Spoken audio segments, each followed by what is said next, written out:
Ako po si Romar, operator ng DTF dito sa Robinson's Place, Pangasinan. Nagamit ko ito ng 6 na araw na may total of 94 pieces na A4.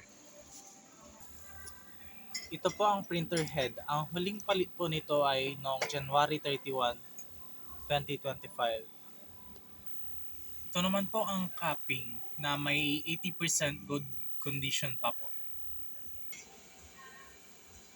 Head clean.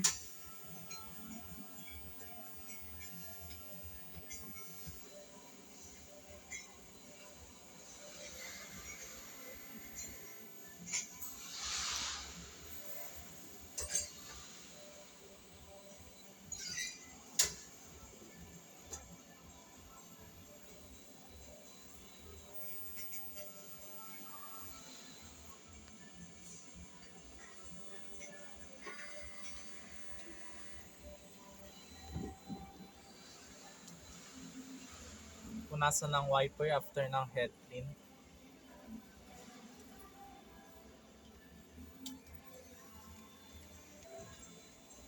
Nozzle test.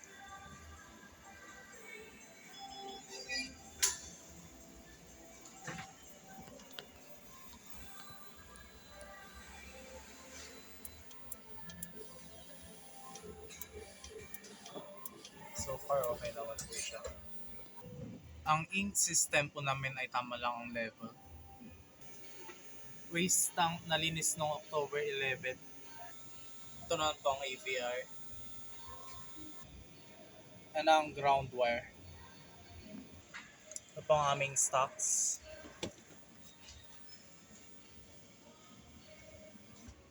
In use, unused. Ito naman po ang aming nagamit. Daily output, daily checklist.